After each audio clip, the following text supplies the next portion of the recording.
God puts us in nations, in places, not by mistake, but to do a job. What if we opened our eyes to the needs of our colleagues, of our leaders, of our subordinates, and we were a priest on their behalf? Welcome to the Repurposing Business Podcast. My name is Brett Johnson. And I'm Len Johnson. And we're going to be talking about how to get our business into God's business. So thank you for joining us this week and every week on the Repurposing Business Podcast. Well, welcome to the Repurposing Business Podcast. I'm here with Zoo and Priscilla. And Zoo and Priscilla are both from Madagascar, but not both in Madagascar. Priscilla, you're in Madagascar at the moment, right? Yeah, I am. Great. Yeah. Hi, Brett. How are you? Hi, everyone. Yeah. Good. I'm good. And Zoo, where are you today? By the grace of God. Good. Wonderful. Hi, Brett. Hi, Priscilla. Now I am in Chad, in the southern Chad. Southern Chad. Another part of Africa. Yes. Yeah. So some people might need to look at the map to figure out where Chad is. They thought Chad was just like an American high schooler's name, you know, but it's in the Sahel region. Yeah. It's in the western part of Africa. So around is Niger, Central Africa, Nigeria, South Sudan, many countries. Many countries in that part. Yeah, fantastic.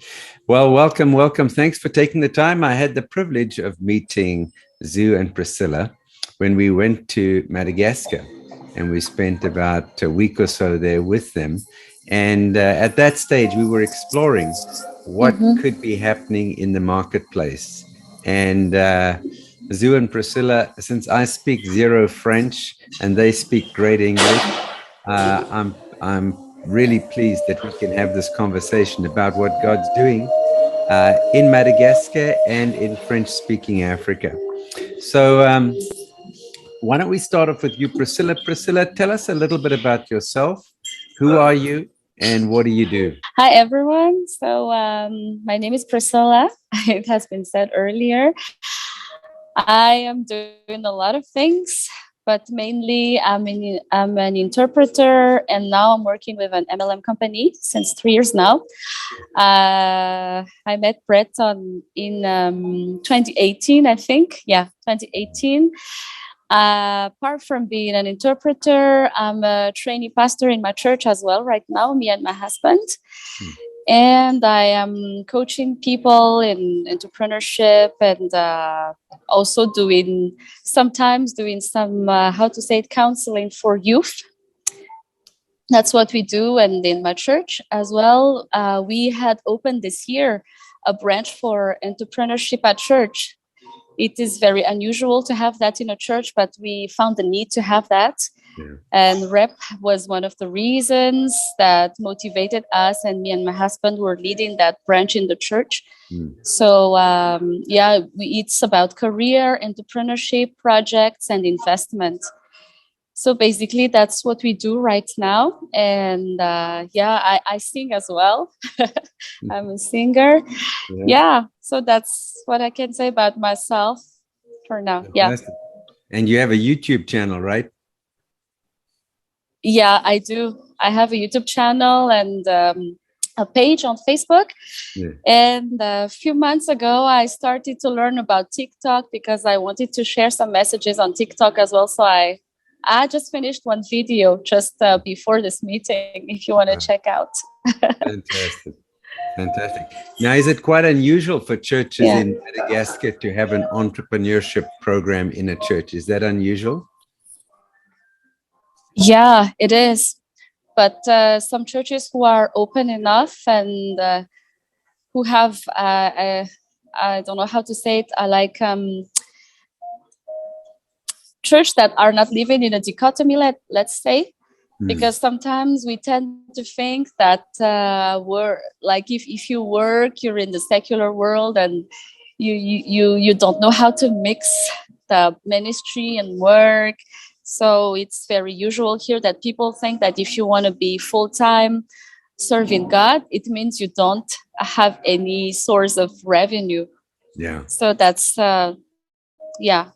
but I think there's hope we can restart. Yeah.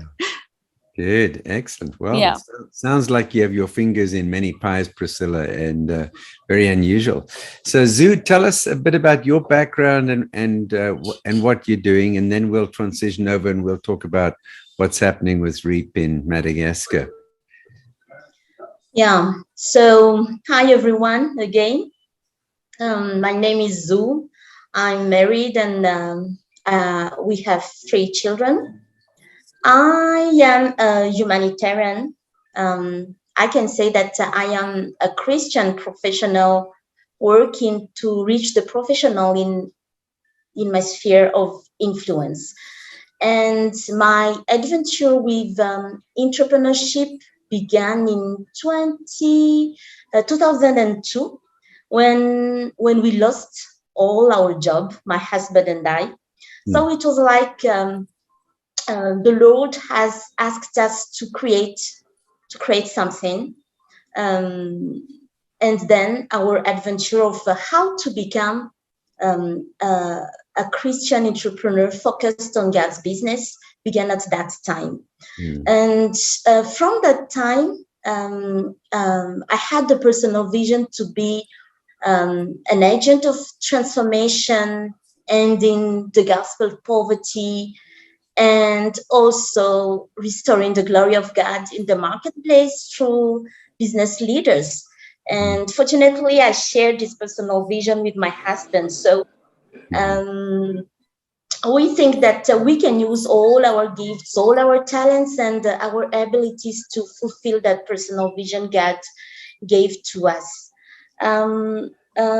In 2018 also, we met Brett and his team when he was in Madagascar, and we organized a series of events for leaders, entrepreneurs, women, to explain to them that we can attract businesses for, we can have God in the center of all our life, not to separate the secular and the sacred.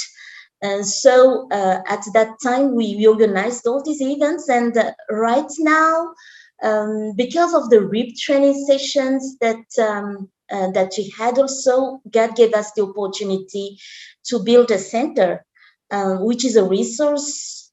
It's a resource center for families, for leaders, and for entrepreneurs to grow up, to achieve their personal vision.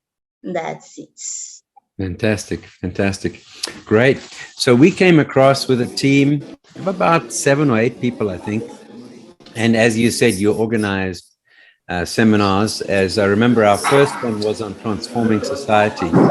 And Priscilla, you were probably doing the translation on that one, or the interpretation on that, right? Yeah. And we had, I remember. Yeah, we had business. Where did the leaders come from that we had there? Which sectors does the leaders come from, and how many were there? Do you remember?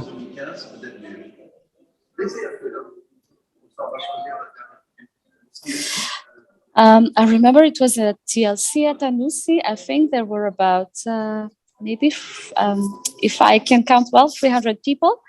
I remembered we saw a director of a school, civil servants as well, and people in business, and their Christians in business. I remember Ken gave his testimony that day about his business. There were some students as well, I remember. Yeah, so many people in many spheres of the nation, let's say. Yeah. Part of many sectors. Yeah, excellent. Part of our goal was to cast the vision that a society can be transformed, a nation can be transformed. Yeah. So, Zoo, tell us a little bit about the nation of Madagascar. How many people are there in Madagascar, and what's going on in Madagascar? Madagascar, it's a huge island. It's a very beautiful island, and I really ask all that see our video and hear our podcast to come here. It's a huge island, but unfortunately, with extreme poverty. It's a huge highland, but with natural beauty. We talked about giants. We talked about giants that faced everyone. So we can see, for example, that when Priscilla said that Ken, one of our leader in Madagascar, in our team, he talked about his business. Here, he's tackling malnutrition. So, for example, we have like 20 million people in Madagascar, but many of them, mainly the infants and the lactating and breastfeeding women, they couldn't have the essential needs for their food, and even in the south there are some we couldn't have enough foods to feed the people. But I can say that Madagascar is very rich. We are, for example, we are the leading global producer of vanilla. Yeah. But there is also this giant corruption, Yeah. because though we are rich, we remain one of the poorest countries in the world. Yeah. So that's why we wanted really to show the population share in Madagascar that we can transform the society by having God in someone's business, and having God also change all the leaders. And I can say that we are ready for this to overcome this challenge. In any ways, we are asking the Lord to really show us how to transform this our nation. I was shocked, I know, when I got there to learn about the percentage of children who die by the age of 5 because of malnutrition. That was just a shocking percentage for me. So when you talked about Ken Lee, who's doing the business to tackle malnutrition, this is a big deal. And I was quite surprised about that. Priscilla, what is some of your favorite things about Madagascar in terms of its resources and in terms of its promise? I see that Madagascar has a great potential. And, the people is one of the great resources here, because people have potential, people have talents. And I work in the music area, in the art, and I think that people has a great, potential in music. And music, I'm convinced that music plays a great role in country as well, because I read somewhere, I don't remember when, but someone wrote in the book that if you want to see if you want to explain why a country is what it is at one point of a time, you should check the kind of music in the country. And I think music is a great drive for the country, and there's a potential in that. And also under our feet, there are many other resources, but we did not so far, exploit. But I think that what we have under the ground can really change the nation if the people can have access to it. So far, it's not us who have access to it yet, let's say yet, but I think it could make a great change. There was someone we met that showed us a picture of buildings, and he said, "No, Madagascar has a lot of stones, precious stones, and I built these buildings with just one stone from Madagascar." And imagine like the number of things we have here. So there's a great potential.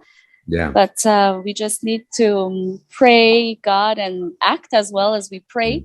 Because sometimes we tend to just pray and not act, or act and not pray. But it's like it should go together. And there's a lot of potential as well. And in these areas, and the youth, the energy of the youth, and sometimes youth are very active, but sometimes they are doing other things, not focused. But if we can channel, how to say that, redirect the energy of youth, we could really make a big change in Madagascar. And yeah, there's hope. Yeah. Yeah, it's fascinating because Madagascar has gold, has precious stones. You mentioned 80% of the world's vanilla, as I recall. And then stuff grows there agriculturally. There's the natural beauty, tourism. I mean, there are many, many assets, not to mention also the creativity of the people. The arts and crafts creativity is just amazing as well. And a lot of agricultural products, but also herbal products and products that blend into, essential oils and other things. Just amazing products that Madagascar has. I'm struck by the challenge of stewarding assets in the nation and how sometimes those assets are exploited by other nations. But the importance of raising up people from Madagascar who can be great stewards of the assets that are in the nation. I think it's a huge opportunity. And and I'm glad you mentioned the youth, Priscilla, because certainly what struck me culturally about Madagascar when I went there, I don't know if I've told you this, but it's a mixture of different places. Now, parts of it reminded me of Indonesia, being in Indonesia, the creativity, the culture. In some parts of Africa, when you organize a conference, it starts half an hour or an hour after the starting time, but not in Madagascar. You guys had everything super well organized. Stuff was branded, stuff was put together really, really well. So it didn't feel like totally African, right? It felt a bit like Indonesia, a bit like India, a bit like Africa. And then, of course, it's had the influence from France and from other nations as well. Quite a surprising mix of cultures and a delightful mix of cultures. Zoo, is that right? Is that your? I mean, you've worked all over Africa, and of course, you've lived in Madagascar. But tell me a little bit about the culture there. Actually, as you were only in the central part of the country, you saw the Indonesian part. Yeah. But actually, we are a mix of, as you said, Indonesia, Africa, and some of our culture is. We have taken it from all the countries that you mentioned before. So in some part, for example, when you say that about the time, we really made our effort and our energy, but sometimes when we are organizing things, there are these mura-mura culture, but we try to overcome it. Even when the current government is organizing things, they try to be on time. But I think that sometimes it impacts our development. These mura-mura styles. Mura-mura means that we are going very smoothly, and taking it slow. Taking it slow. Yeah, and that's why, for example, the development is very. We are a bit late compared to the other African countries, but we have still hope. We have still hope that it will change. It will change, and what I can say is that these last years, there are very a great growth of entrepreneurs and youth entrepreneurs who would like to go and to move forward and to have this creativity and to be back. To be in their roots. When you talk about the agriculture sector, yes, of course, it's the main part of our economy. and there are now youth who are interested to have a great impact on that sector. Yeah. The culture is also we are not surrounded by other countries. Sometimes the terms of risk is people are not really have this how to say that this they do not really have this risky lifestyle. So but it has changed. It has changed because now even my daughter who is 16 years old, with her friends, now she created a restaurant. Oh wow. She just she just thought about all the ideas till the implementation, and she just asked, what are we doing, mom, now? So it has there is a new generation. Though we are told that we are like the Asian countries who are not risky, but now people tend to try something new. Fantastic. And to dare something new. So I was really happy to hear about what my daughter with her friends are doing now, and fantastic. They're doing at their own. Yeah, great. Well, I've seen their parents do entrepreneurial things, which is great. Priscilla, what sort of businesses are you seeing young entrepreneurs get into in Madagascar? Right now, we see that people are into agribusiness, and people start to do, because here in Madagascar, the quality of the food is still, let's say, the bio. Even if people don't really get certification, some of them do get, because the bio certification is very expensive. It's around 60 million ariary, but people just start to do the small, they are starting small. So in the agribusiness, I think, and also in the handcrafts. So I have friends that are starting to export these, and in the vanilla as well. The vanilla is a bit difficult for some, but because of the people who, how to say it, before the vanilla is ready to be collected, sometimes there are thieves who take it before the owner. So many are not risking into this, but this is a kind of business that people do right now. People around me, let's say, and people we are coaching and following and counseling. And what else? That's about what I see right now. There are some Malagasy who are good in developing, let's say, many developers, but not really. The software developers. So that's what I see.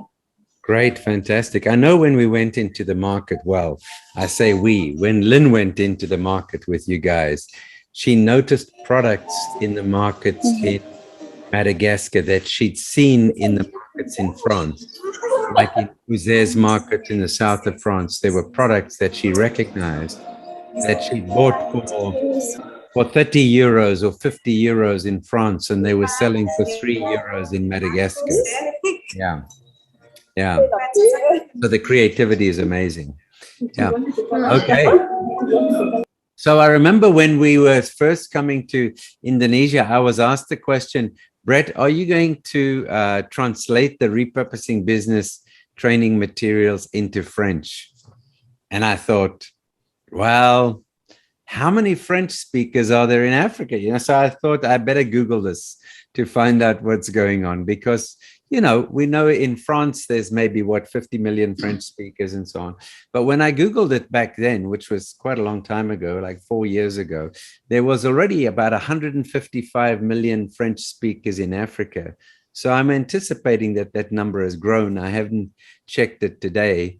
So, Zoo, you guys have done a great job, you and Priscilla and Andre and the team, making sure that we've had our first training that's happened in French. You've subtitled the videos and you've redone things, translated the books Convergence and Lemon Leadership. You guys have done an amazing job to native French speakers. So we are so happy to have a great team who worked on that, on all the tools. When we organized the first wave of facilitators, so we had all the team who worked on the subtitling, working on the books, and I think that now we are ready with all these tools for the French-speaking countries. I'm sure that you have the figures now. Oh, yeah. I did a quick Google. So 275 million French speakers in the world. The DRC, which is close to you, has 77 million French speakers, and there's 62 million in France.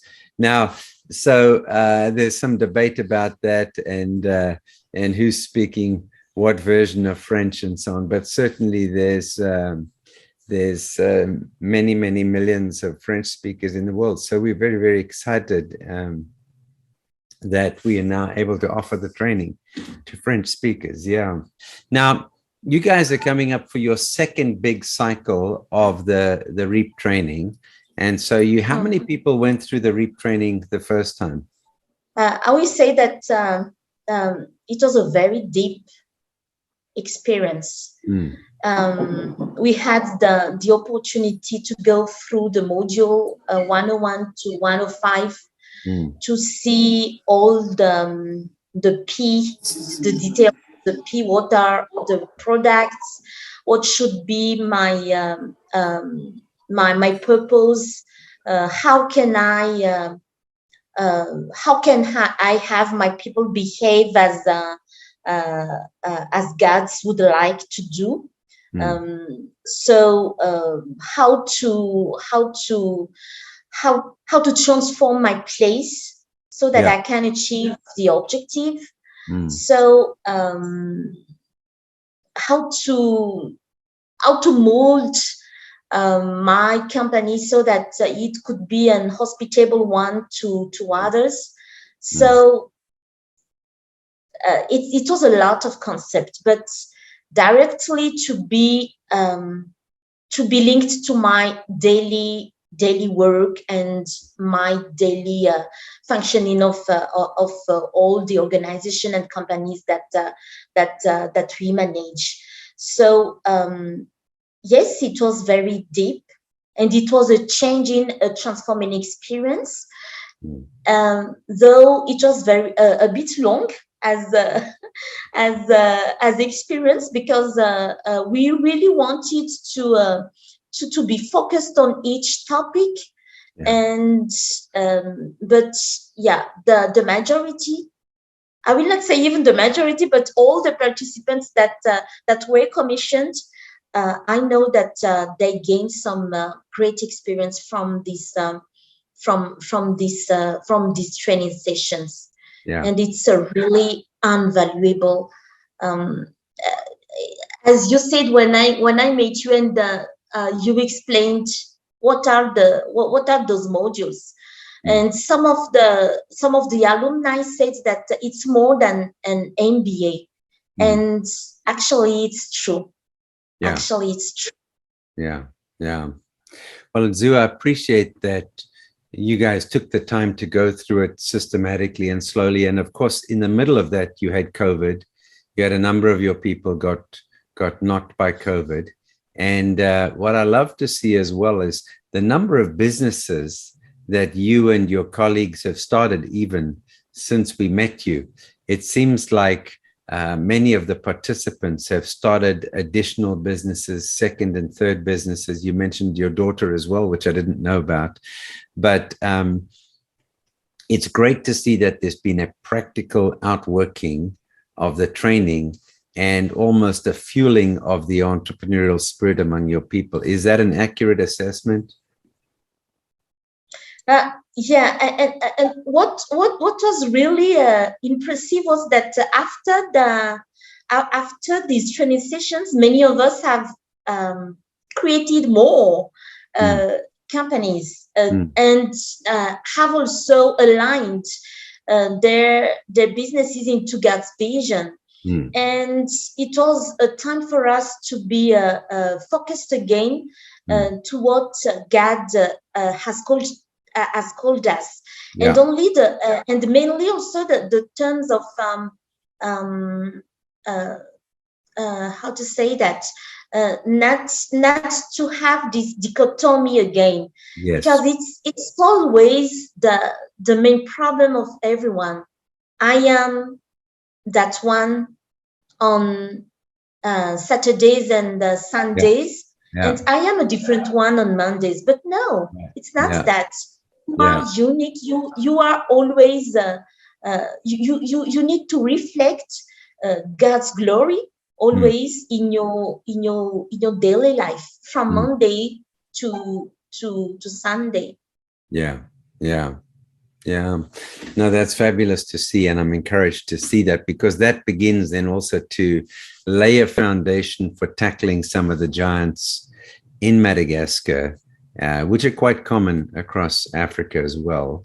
Particularly job creation is one of the things. And that coming out of a biblical view of business, and a refueling of the entrepreneurial spirit. So that's fantastic to see.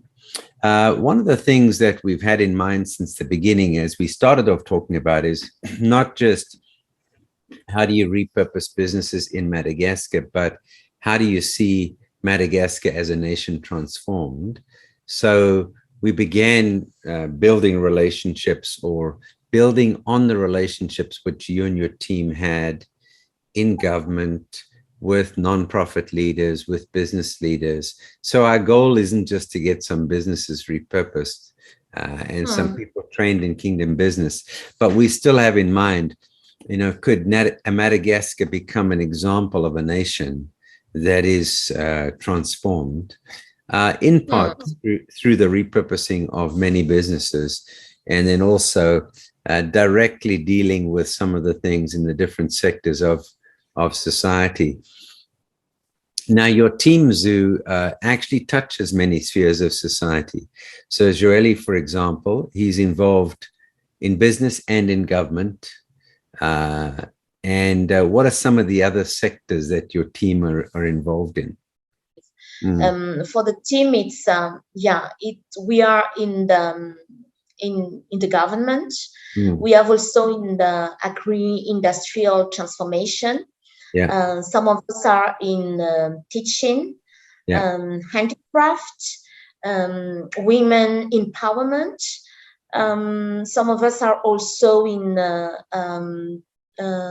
what is it in the some of us are also in the ministry. I mean, when I say ministry, it's the ministry that the people are understand it. Also for restoration, communication, so many sectors. I think that we have a large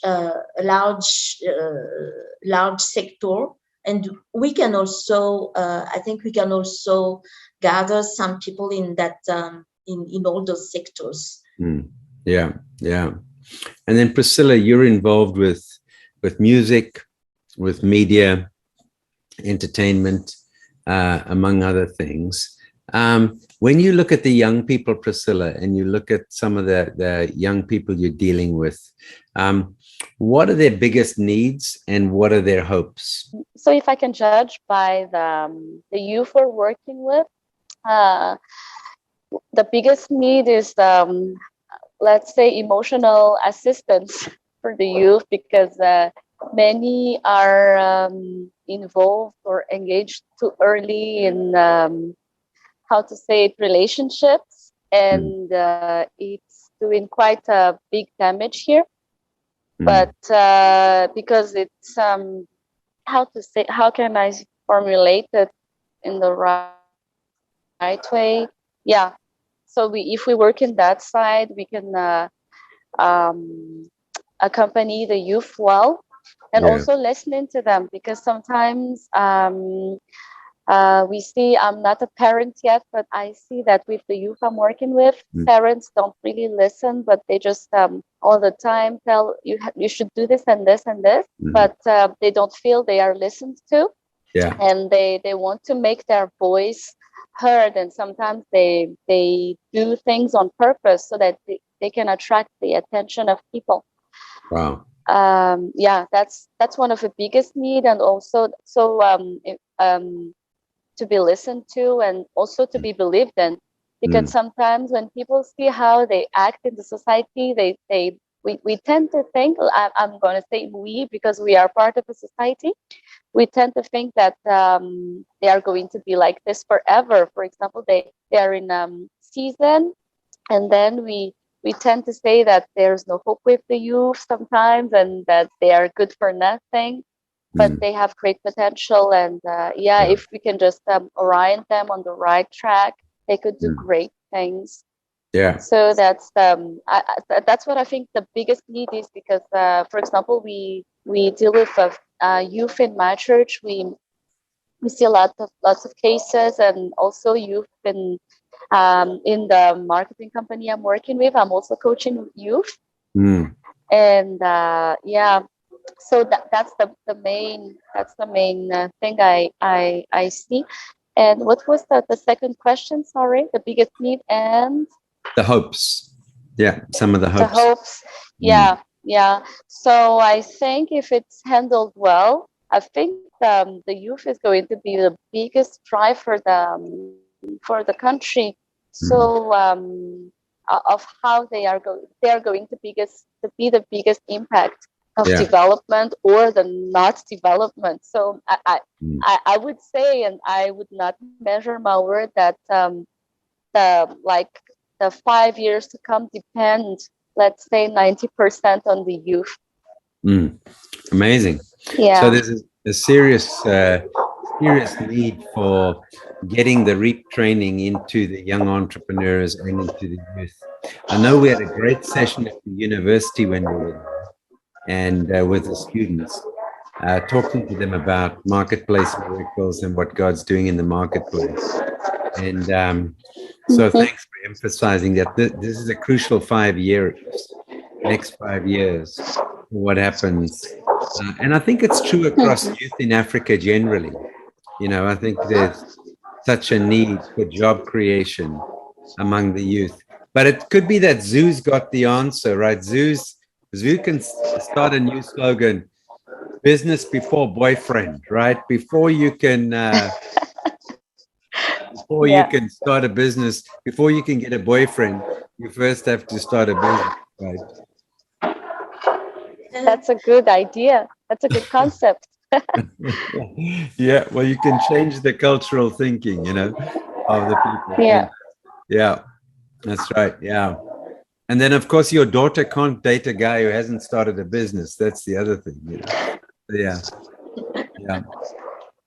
We actually had a situation in South Africa where a guy wanted to marry the daughter of one of our REAP clients, and he said, "No, you can't marry her until you've been through the REAP training." Good. There we go. Yeah, wonderful. So it sounds like we have a real urgent time, actually, among the youth broadly. This is true with the youth in Southeast Asia, in Africa, and you know, the vast number of people that are below 30 years old, but they're not going to get jobs in corporates. They're not going to get jobs in big companies. We have to help them create businesses from a biblical perspective. And so I think what you guys are doing in Madagascar is so important in that regard. And we need to explore ways to drive the training down to younger and younger entrepreneurs and catch them when they're young. So maybe we can get a wave of French-speaking young entrepreneurs, and see what we can do with that. So and Go ahead, Zoo.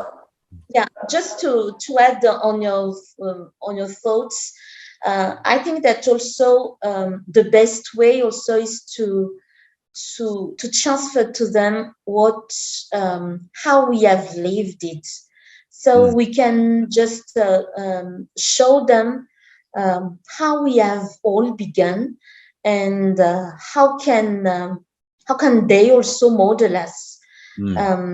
It's for sure so that Priscilla has some practical examples of her younger followers, how they can create also something on their own, just because of to have someone as their role model.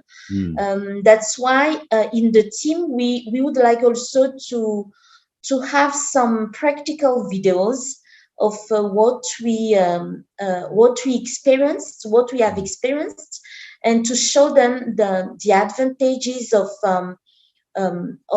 being on that sessions, to help us how to help us to move forward, and to create multitude of things. It's not just not the idea of just creating things, but the way to impact others, impacting the lives of others, and on that way to impact and to hope on the transformation of the country. Great. So my challenge to you and Priscilla is to gather some short videos with little testimonies of the people who've started different businesses among your team. I know there's many of the people among your team, your guys included, then the entrepreneurs that you've mentored, just examples of these are businesses. I mean, they don't have to be huge success stories, but they're stories of people who've actually started businesses and initiatives. Some of them have started nonprofits and other things as well. But what are the initiatives that have come out of this, so that, as you say, Zoo, it's not just go through the theoretical training, but this actually becomes the seed of something that turns into practical solutions and practical businesses. So I'm looking forward to getting some of those and seeing some of those stories from you guys. Yeah, definitely we will. It's an ongoing. Actually, we've even hired someone, a communication specialist, to help all the team to gather all these testimonies. So it will be shown some. I mean, when it will be available, we will share it here also. Fantastic. That's great. Yeah. Well, Zoo and Priscilla, thank you for the work that you're doing. We're excited to be partnering with you. And we're grateful to Mali Ganga in South Africa, who brought us to Madagascar to meet you guys. And for all of the effort and hard work that you guys have put in, and your commitment to seeing godly business in the marketplace and seeing the problems of Africa and beyond actually tackled practically through this. So thank you for the work that you're doing.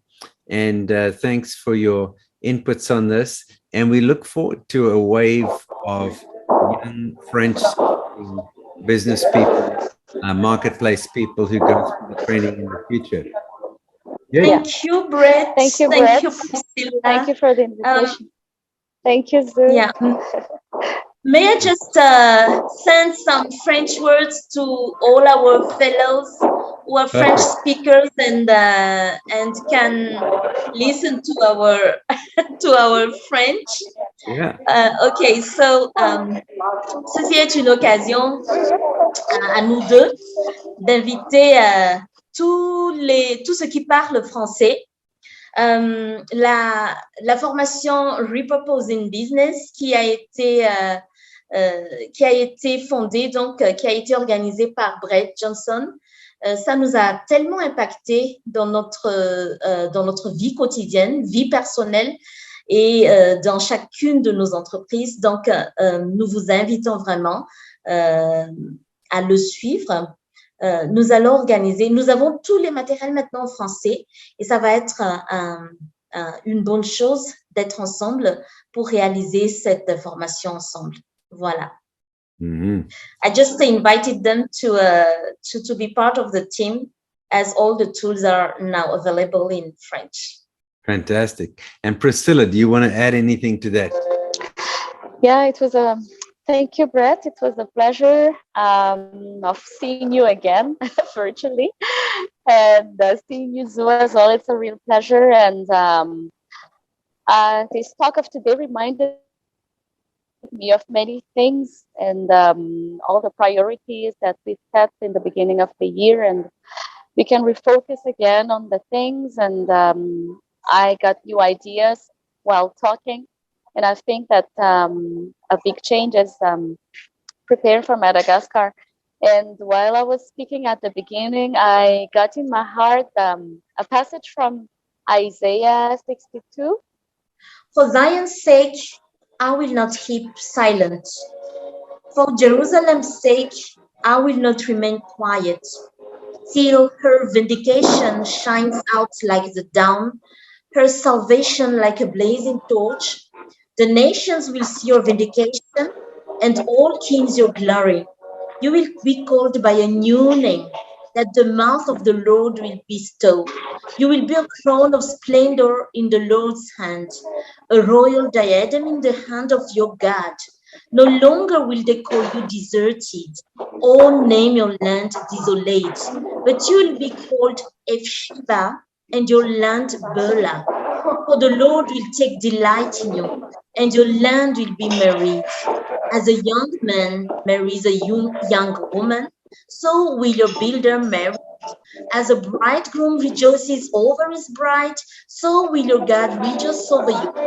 I have posted watchmen on your walls, Jerusalem. They will never be silent day or night. You who call on the Lord, give yourselves no rest, and give him no rest till he establishes Jerusalem and makes her the praise of the earth. Amen. Yeah, I just felt that God is preparing a new season for the country. And it's, let's say that we should not miss this season. We should not miss this time. And I just got it in my heart. And it's like God is doing a new thing again. And it's like the riches will be restored. The new name will be given, even if we are, for example, second from the end. We won't be called like that anymore, because the World Bank statistics show that we are the second poorest. So it will be an occasion for us to declare that, for our country, to declare and pray over it and act over it as well. Yeah.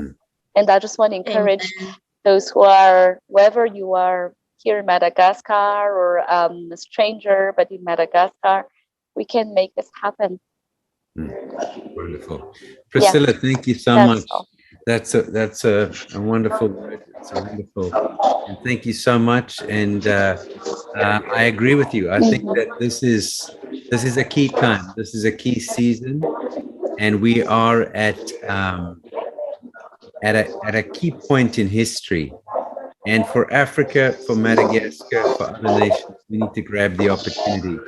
So we look forward to doing that with you the months ahead. And thank you to each of you for all that you're doing.